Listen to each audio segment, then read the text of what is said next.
les marchés financiers avec IG Markets, CFD Trading. Bonjour à tous et bienvenue pour ce point d'analyse chartiste du mardi 18 janvier. On va parler aujourd'hui du CAC, du DAX, de l'euro et du Brent. On commence tout de suite avec l'indice parisien. Hier, les marchés actions européens étaient plutôt calmes, la séance ayant été peu animée en raison bien sûr de la fermeture à Wall Street pour cause de Martin Luther King's Day.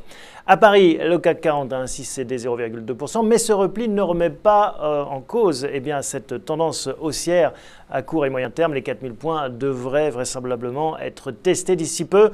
L'objectif du mouvement ascendant, je vous le rappelle, est toujours situé à 4050 points. À Francfort, le DAX 30 s'est également stabilisé. Il était bloqué depuis plusieurs jours déjà par sa résistance de 2008, tout là-haut à 7092 points. La pression haussière de l'indice allemand sous cet obstacle confirme toutefois que l'intérêt acheteur reste dominant, ce qui permet d'envisager son débordement prochainement et une poursuite de la hausse en direction de la résistance de 2008, les 7242 points.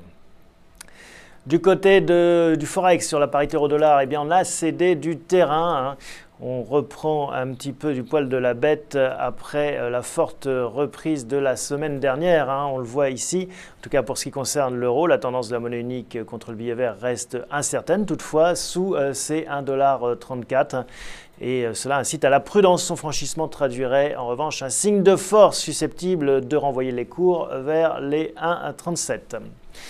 Du côté des matières premières, on parle du pétrole, on constate également une poursuite de la progression qui pourrait d'ici peu renouer avec le seuil symbolique des 100 $, s'agissant du Brent tout du moins. À moyen terme, l'énergie fossile dispose d'ailleurs d'un potentiel d'appréciation supérieur puisque la cible du récent signal graphique se situe à 103 $ précisément. Voilà donc pour ces 4 classes d'actifs aujourd'hui. Je vous souhaite une très bonne séance à tous.